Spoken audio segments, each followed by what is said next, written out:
구약성경 신명기 32장 3절부터 5절까지의 말씀 우리가 함께 한 목소리로 읽겠습니다. 시작. 내가 주님의 이름을 선포할 때에 너희는 우리의 하나님 위대하시다 하고 응답하여라.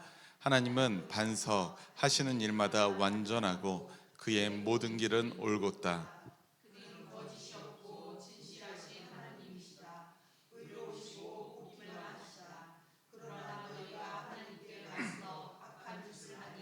수치스럽게도 너희는 이미 그의 자녀가 아니요 삐뚤어지고 뒤틀린 세대이다. 아멘. 아멘. 아멘. 할렐루야. 오늘 생각지도 못했던 첫눈이 12월이 되기도 전에 내렸습니다.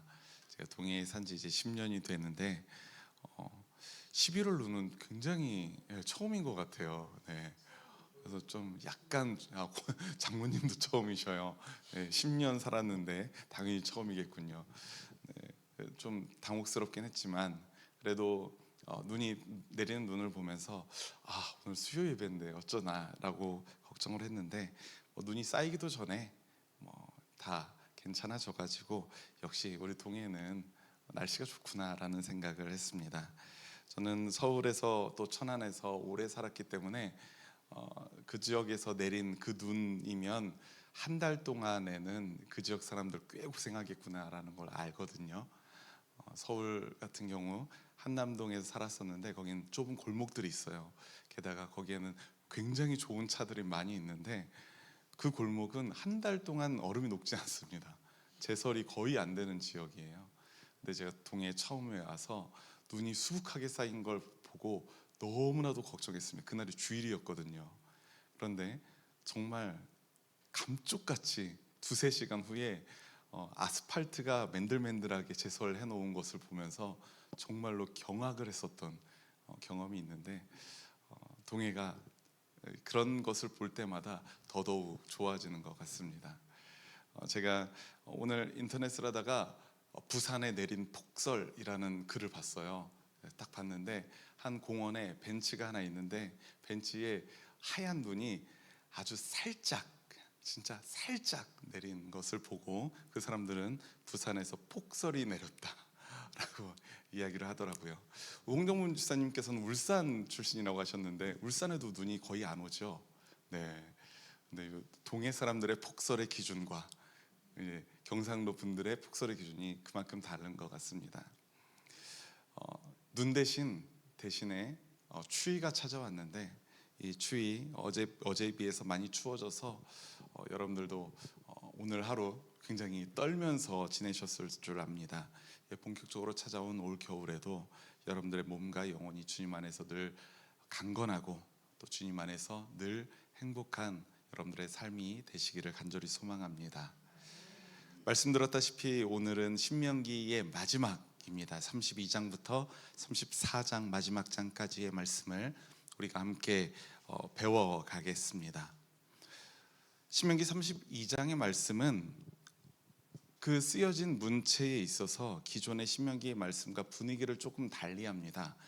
신명기 32장의 말씀을 처음부터 쭉 읽다 보면 이게 신명기 말씀인가? 라는 의구심이 드는 것이 사실이에요. 왜냐하면 그 이전의 말씀은 모세의 설교였잖아요. 그런데 신명기 32장의 말씀만큼은 마치 시편의 말씀처럼 들립니다. 산문 형식을 갖추고 있고 찬양시로 쓰여져 있기 때문에 그렇습니다. 이 말씀의 내용을 보면 수치스러운 이스라엘의 행태에 대한 고발이기도 하지만 그렇더라도 이 찬양시의 궁극적인 목적은 무엇이냐면 하나님께 영광을 올려드리는 영광송이라고 우리가 볼 수 있어요. 대부분의 내용은 이스라엘 백성들 너희들은 이렇게 처참하고 삐뚤어지게 살았다라고 이야기하고 있지만 그 문장을 앞뒤에서 이렇게 감싸고 있는 말씀은 여호와 하나님을 향한 영광을 올려드리는 그런 찬양시라고 볼 수가 있다는 것이죠. 우리가 아까 전에 읽었던 3절과 4절 말씀, 신명기 32장을 본격적으로 시작하는 3절과 4절 우리 함께 읽어보도록 하겠습니다. 시작. 내가 주님의 이름을 선포할 때에 너희는 우리의 하나님 위대하시다 하고 응답하여라. 하나님은 반석하시는 일마다 완전하고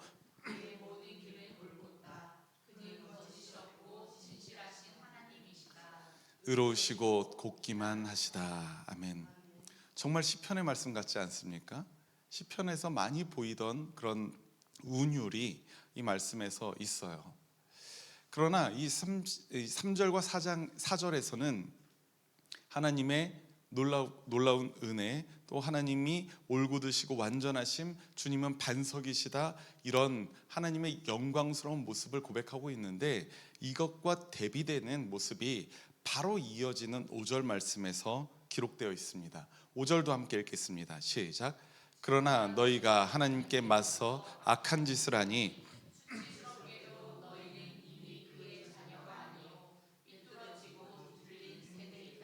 아멘, 아멘.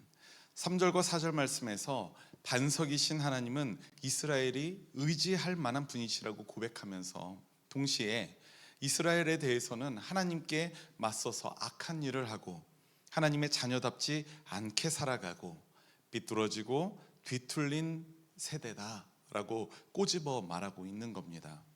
그들의 모습을 아주 적나라하게 고발하고 있죠. 이후에도 32장 내내 이스라엘의 수치스러운 다양한 모습들이 아주 구체적으로 나열되어 있습니다. 말씀에 기록된 이스라엘의 반역의 역사를 보면 어떻게 이런 백성들이 심판을 면할 수가 있었을까? 어떻게 이 사람들이 광야를 벗어나서 결국에는 하나님의 약속하신 가나안 땅으로 들어갈 수 있었을까? 라고 의문이 생기지 않을 수가 없어요. 그만큼 그 내용이 굉장히 수위가 셉니다. 이들은 이제는 안 될 백성 같아요. 비뚤어지고 뒤틀린 그 이스라엘의 모습이 고발되어 있는 겁니다. 이스라엘의 모습을 보신 하나님이 진노하셨다, 직접적으로 이것을 말씀하시는 부분도 32장에서만 해도 16절, 19절, 21절, 22절 아주 중심 부위에 그런 하나님이 이스라엘의 모습을 보시고 진노하셨다라는 말씀이 등장하고 있어요. 그럼에도 불구하고 신명기 32장은 하나님께 올려드리는 영광송이라고 제가 말씀드렸잖아요. 그 이유는 아까 전에 3절과 4절에서 하나님께 영광을 올려드리는 찬송시가 있었다면 다시 그 말씀이 마무리되는 43절에 이르러서도 비슷한 말씀들이 있기 때문에 그렇습니다. 43절 함께 읽겠습니다. 시작. 모든 나라들아 주님의 백성과 함께 즐거워하여라. 주님께서 그 종들의 피를 흘린 자에게 원수를 갚으시고 당신의 대적들에게 복수하신다. 당신의 땅과 백성이 지은 죄를 속하여 주신다. 아멘. 저는 이 말씀 보면서 신명기 32장을 쭉 읽으면 이 43절의 말씀에서 좀 덜컥거립니다. 왜냐하면 첫 문장이 뭐예요? 모든 나라들아 주님의 백성과 함께 즐거워하여라. 그런데 말씀 들었다시피 32장의 그 이외의 대부분의 말씀은 너희들 때문에 하나님이 진노하셨어 라는 말씀이에요. 그런데 갑자기 뜬금없이 즐거워하여라? 모세는 그렇게 선포하고 있는 것이죠. 저는 이 부분에서 모세의 진짜 마음을 살필 수 있게 됩니다. 무엇이냐면 이스라엘 백성들이 그토록 하나님을 반역하고, 제가 모세 오경에 나와 있는 이스라엘의, 구약에 나와 있는 이스라엘의 모습을 한마디로 바꿔 얘기하자면 이스라엘의 반역의 역사라고 제가 종종 말씀드리죠. 이스라엘은 끊임없이 하나님께 반역하는 모습으로 보여왔어요. 그런데 모세가 진짜 하고 싶은 말씀은 43절입니다. 너희들이 그렇게 뒤틀리고 비뚤어져서 살아온 이스라엘 백성들이지만 그럼에도 하나님께서는 너희의 원수를 갚으시고 너희 대적들에게 복수하신다. 너희의 땅과 백성이 지은 죄를 주님께서 용서하여 주신다. 그리고 나아가서는 그들에게 하나님이 약속하신 그 땅을 선사하시기도 하시죠. 그러므로 너희는 주님의 백성과 함께 즐거워하여라. 이 말씀이 되는 것입니다. 우리의 모습을 한번 되돌아보아도 우리도 하나님의 백성이라는 자기 정체성을 갖고 있지만 늘 부족하고 늘 연약하고 늘 하나님께 등 돌려 있는 것도 마찬가지이죠. 그럼에도 불구하고 우리가 주님 안에서 기뻐하고 즐거워할 수 있는 이유가 무엇입니까? 우리는 하나님과 이미 언약 관계에 놓여 있는 주님의 백성이라는 사실입니다. 주님의 백성들은 주님께서 끝까지 포기하지 않으시고 사랑으로 이끌어 주신다는 사실을 기억하시기 바랍니다. 32장 44절 말씀을 보니까 이 32장의 말씀이 모세가 후계자 여호수아를 데리고 백성에게 전했던 말씀이라는 사실을 알 수 있습니다. 그리고 이 말씀을 순종하십시오. 그래야만 당신들이 요단강을 건너가 차지하는 땅에서 오래오래 살 것입니다 라는 이 신명기의 가장 주된 말씀이죠. 이게 수도 없이 반복되잖아요. 그 말씀에 순종하십시오. 그래야 그 땅에 들어갈 수 있을 것입니다. 그 말씀에 순종하십시오. 그래야 그 땅에서 여러분들이 오래오래 살 것입니다. 이런 말씀들이 신명기에서 아주 주되게 반복적으로 선포된 말씀입니다. 32장도 그렇게 마무리돼요. 신명기 전체의 구조를 볼 때 이제 모세의 연설도 끝났고요, 설교도 끝났습니다. 32장에서 영광의 찬송으로 그 대미를 장식했었습니다. 그렇다면 이제 남아있는 것은 무엇일까요? 신명기 말씀은 모세의 고별 설교잖아요. 그 중심은 모세일 수밖에 없습니다. 그래서 이 신명기의 말씀을 마무리하는 말씀은 모세가 마지막 작별을 고하고 그의 지도자의 무대에서 내려가는 일만 남아있는 거예요. 그리고 그 내려가는 일에 앞서서 했던 일이 바로 여호수아라는 자신을 대체하는 지도자를 세웠던 일이죠. 32장 48절 이하의 말씀을 보면 야훼 하나님께서 모세를 모압 땅에 있는 아바림 산줄기에 있는 느보산 꼭대기에 오르게 하십니다. 그리고 하나님이 약속하셨던 그 땅을 바라보게 하십니다. 그 땅은 어디냐면 여리고성 맞은편에 위치해 있는 산이에요. 그러니까 그 산에 오르면 여리고성을 기반한 저 멀리 가나안의 땅이 많은 부분을 볼 수가 있는 것입니다. 하나님은 모세를 그곳에서 그 땅을 바라보게 하십니다. 물론 모세는 그 땅에 들어갈 수 있었나요, 없었나요? 들어갈 수 없었죠. 하나님이 허락하지 않으셨습니다. 모세의 마음에 아쉬움도 있고 억울함이 왜 없었겠습니까? 하지만 그는 하나님께서 계획하신 그의 인생을 받아들이고 수긍하고 있습니다. 이스라엘 지파들을 모아서 마지막으로 그들의 길을 축복하는 모습들이 이제 33장부터 이제 기록되어 있는데요. 신명기 33장의 말씀을 보면 각 지파의 이름을 호명하면서 그들을 위한 축복의 말씀을 전달하고 있습니다. 순서대로 보면 르우벤 지파, 유다 지파, 레위 지파, 베냐민 지파, 그리고 에브라임과 므낫세 자손을 포함한 요셉 지파. 무슨 말이냐면 요셉 지파에 에브라임 지파와 므낫세 지파가 포함되어 있다는 거예요.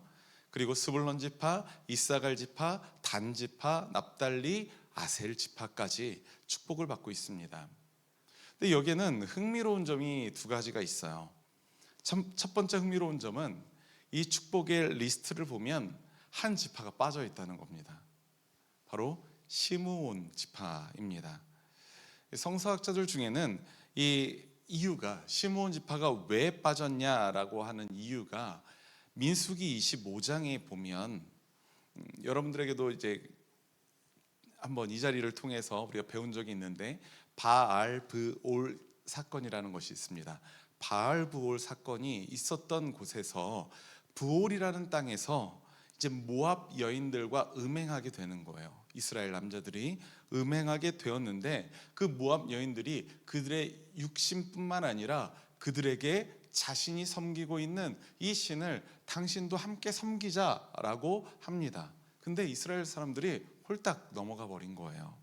그들은 육신으로도 음행했지만 그들의 영혼으로도 몸으로 마음으로도 음행하는 그러한 사람이 되어버린 것이죠. 그런 죄를 짓게 됩니다. 그리고 그 이후에 2만 5천 명이 역병에 걸려서 죽고 그런 장면들이 있었죠. 바로 그때에 바알보 사건과 가장 깊게 연관되어 있는 지파가 바로 시므온 지파였습니다. 그렇기 때문에 신명기 33장 축복에서 그들이 누락이 되었다라고 추정하는 학자들도 있어요. 그런데 어느 정도 공감이 되는 부분이기는 하지만 이걸 정확하다고는 말할 수 없습니다. 왜냐하면 성경에서는 아예 이야기 언급 자체를 안 하고 있기 때문입니다. 사실 그 이유에 대해서 확실하게 알 수 없다라고 말하는 것이 더 옳은 해석이라고 저는 생각합니다. 우리가 성경을 통해서 하나님의 마음의 100%를 알 수가 없거든요. 성경은 그저 인간의 문자일 뿐이니까. 그런데 우리가 하나님은 그 성경의 문자보다 더 큰 분이시라는 것을 우리가 인정할 때 비로소 이 성경 너머에 있는 하나님을 만날 수 있다는 사실을 기억하시기 바랍니다. 그래서 몰라요. 성경에서 알려주지 않습니다. 두 번째 흥미로운 점도 있습니다. 무엇이냐면 이 축복의 리스트를 볼 때 특별히 이 두 지파에게만 더 많고 더 구체적인 축복을 언급하고 있다는 겁니다. 어느 지파예요? 레위 지파 그리고 요셉 지파입니다. 그만큼 이 모세에게 있어서 땅 분배도 받지 못하고 하나님께 드리는 예배와 하나님의 거룩한 성소를 주관하고 또 때로는 이스라엘 공동체의 종교 경찰의 역할까지 감당하는 이 레위 지파, 그리고 야곱의 자손을 중에서 정통성을 부여받은 지파 누굽니까? 이 요셉 지파. 이 두 지파는 모세에게 있어서 아주 특별한 지파였음을 알려주는 대목 아니겠습니까? 이렇게 이스라엘 모든 지파들을 향한 모세의 축복이 33장 말씀에서 선포되고 있습니다.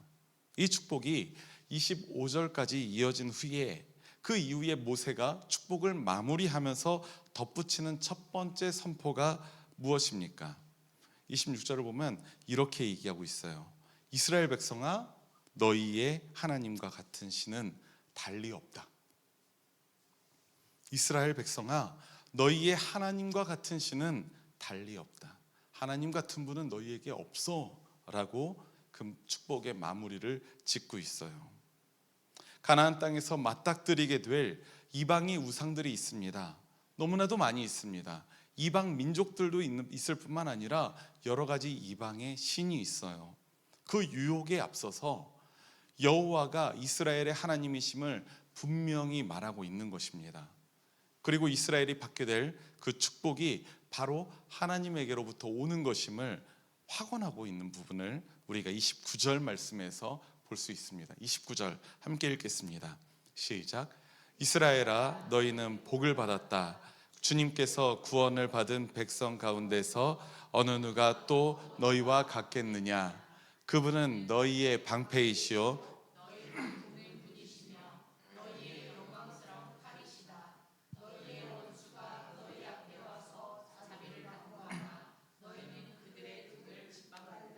아멘, 아멘. 이 말씀의 시작이 이스라엘아, 너희는 복을 받았다. 그런데 그 복은 어디에서 오는 것이냐? 주님께 구원을 받은 백성 가운데서 어느 누가 또 너희와 같겠느냐? 하나님께는 너희가 특별한 존재야 라고 말하는 것이죠. 그래서 이러한 구체적인 복을 약속하십니다. 이제 신명기 33장을 마무리 지은 이제 모세는 이제 신명기의 말씀은 34장으로 넘어가게 됩니다. 34장의 말씀은 아주 짧고요. 성서학자들에 의해서는 이 말씀이 추후에 첨가되어 있는 말씀이다라고 보는 경우도 많이 있습니다. 왜냐하면 34장에 모세가 죽은 이후의 이야기도 나옵니다. 장사되는 이야기도 나오기 때문에 그래요. 32장의 마지막 부분에서 하나님은 모세에게 느보산 꼭대기로 올라가서 가나안 땅을 바라보라고 하셨죠. 그런데 34장의 초반부를 봐서는 어떻습니까? 34장에서도 느보산 꼭대기에 오른 모세가 가나안 땅을 바라보는 장면으로 이어지고 있습니다. 그래서 또 어떤 성서학자들은 32장과 34장이 이어져 있는 말씀이라고 보는 경우도 있어요. 그리고 33장을 아예 따로 떼어서 보는 경우가 있습니다. 그래야지 흐름상 장면이 스무스하게 이어지거든요. 모세가 느보산에 올라가서 가나안 땅을 바라보고 그들의 지파를 생각하는 장면 말입니다. 마찬가지로 이 34장의 말씀에서도 그 땅을 이스라엘 자손에게 주지만 모세는 그 땅에 들어가지 못한다라는 말씀도 주어지고 있죠. 그리고 모세가 120년을 살다가 모압 땅에서 죽는 장면도 담겨 있습니다. 모세를 특별하게 여겼던 이스라엘 백성들은 모세를 생각하며 30일 동안 애도하고 애곡합니다. 그만큼 모세는 이스라엘 백성들에게 특별한 사람이었다는 거예요. 이스라엘에서 모세와 같은 지도자와 예언자는 이전에도 없었고요, 앞으로도 없을 거라고 10절에서 말하고 있습니다. 그 이유를 마지막 절에서 밝히면서 신명기의 모든 말씀이 마무리되는데 12절 말씀, 34장 12절 말씀 함께 읽겠습니다. 시작. 온 이스라엘 백성이 모든 보는 앞에서 모세가 한 것처럼 큰 권능을 보이면서 놀라운 일을 한 사람은 다시 없다. 아멘. 그러니까 신명기 1장부터 33장까지는 모세가 고백하는 하나님에게 집중하고 있습니다. 이스라엘아, 너희 하나님을 바라봐라. 너희 하나님의 말씀에 순종하고 그를 몸과 마음과 힘을 다하여 뜻을 다하여 사랑해라 라는 말씀이었다면 34장의 말씀은 조금은 달라요. 모세에 대한 이야기입니다. 모세는 이런 지도자였습니다. 이스라엘에게 있어서 둘도 없는 이런 지도자였습니다. 사랑하는 우리 초록교회 신앙가족 여러분, 이제 길고 길었던 신명기와 이 모세 오경의 말씀이 깊이 있게 배우는 이 성서 배움터가 마무리됩니다. 따지고 보면 이 모세 오경의 말씀은 아주 오래전에 살았던 사람들을 위한 말씀이에요. 그 당시와 환경도 다르고요, 문화도 다릅니다. 언어도 물론 다릅니다. 전통도 우리와 너무나도 다르죠. 오경의 말씀 문자 그대로를 가지고 우리들의 현실에 적용하려고 한다면 뭔가 심각한 오류가 발생할 수도 있습니다. 그렇다고 이 말씀이 우리에게 아무런 의미가 없는 말씀일까요? 그럴 수는 없죠. 우리는 이 말씀은 하나님의 말씀으로 우리가 받아들이고 있지 않습니까? 오늘날 현대 사회를 살아가고 있는 하나님의 백성들이 무엇보다 깊이 묵상하고 마음에 새길 말씀이 저는 바로 이 오경의 말씀, 창세기, 출애굽기, 레위기, 민수기, 신명기의 말씀이라고 저는 확신합니다. 복음서의 말씀 중요하고요, 서신서의 말씀 너무나도 중요하죠. 신약 성경의 말씀은 우리의 신앙, 우리의 복음의 내용들을 구축하고 있는 말씀입니다. 그런데 이 구약, 특히 오경의 말씀은 우리 하나님의 백성들의 신앙의 토대를 마련하고 있는 말씀이에요. 깨어진 세상 속에서 하나님이 다스리시는 하나님 나라를 소망하며 살아가야 하는 우리 하나님의 백성들의 기본 토대, 신앙의 토대를 알려주고 있는 말씀이라는 것입니다. 함께 읽겠습니다. 시작. 하나님이 세상을 창조하셨고 주인이 되신다. 가장 중요한 우리의 신앙의 토대입니다. 하나님이 창조주이시고 우리의 주인이시다. 두 번째, 시작. 하나님의 지으심을 받은 우리는 그분의 다스림을 받는다. 하나님의 창조의 은혜를 받은 우리는 우리가 주인이 되어 살아가는 것이 아니라 하나님의 다스림을 받으며 살아가야 된다는 겁니다. 세 번째, 시작. 하나님과 우리는 언약 관계를 맺었다. 네, 우리는 하나님과의 특별한 관계에 놓여 있습니다. 그 믿음으로 우리는 그 관계에 놓여 있고요, 그 관계는 하나님은 우리의 하나님이 되시고 우리는 어떻게 해야 된다? 하나님을 사랑하고 그분의 말씀에 순종해야 하는 것. 이것이 모세오경을 통해서 우리가 배운 말씀들, 그 가르침을 네 가지로 아주 압축적으로 만들어 놓은 것 아니겠습니까? 모세오경은 이러한 분명한 메시지를 이스라엘 공동체와 하나님과의 관계 속에서 반복적으로 사건별로 우리에게 보여주고 있습니다. 그리고 이후에 또 다른 구약 성경이나 신약 성경도 바로 이 모세의 오경의 말씀이 가르쳐주는 그 신앙의 기본 토대 위에서 말씀을 기록하고 있는 거예요. 예수님께서도 그러셨어요. 예수님께서도 복음서를 보면 계속해서 이 오경에 나와 있는 말씀을 인용하시면서 그 안에서 하나님 나라의 복음을 선포하고 계시죠. 이제까지 우리가 함께 배웠던 이 오경의 말씀이 우리 초록교회 신앙가족 여러분들의 인생에서 평생토록 등대와 같은 역할이 되었으면 좋겠습니다. 오랜 시간 광야에서 헤매며 어디로 갈지 몰라서 방황하는 우리들에게 하나님의 뜻과 섭리를 밝히 가르쳐주는 그런 등대 말입니다. 그리고 우리가 여전히 어두운 곳에서 암중모색을 할 때 우리가 이 모세 오경의 등대를 탁 켜보시는 여러분들이 되셨으면 정말로 좋겠습니다. 바라기는 한없이 나약하고 하나님을 배반했던 이스라엘 공동체까지 끝끝내 포기하지 않으시고 약속의 축복을 성취하셨던 우리 하나님의 역사가 오늘 하나님의 말씀을 마음에 깊이 새기며 스스로 하나님의 백성으로 살길 결단하는 저와 여러분들에게도 늘 함께 있기를 주님의 이름으로 축원합니다. 우리 함께 기도하겠습니다. 주님, 감사합니다. 모세 오경을 통해서 하나님께서 이스라엘 백성들에게 전하신 그 말씀, 우리가 우리의 신앙의 토대를 삼아 우리의 신앙의 성숙을 위하여 때때로 또 우리의 삶 속에서 읽어나가고 묵상하는 주의 백성 되게 하여 주옵소서. 그래서 이 말씀을 통해서 길을 발견하게 하시고 이 말씀을 통해서 주님의 마음을 헤아리게 하여 주옵소서. 주님께서 우리에게 깨닫는 지혜와 또 충만한 은혜를 허락하심을 믿사오며 우리 주 예수 그리스도의 이름으로 기도드립니다. 아멘.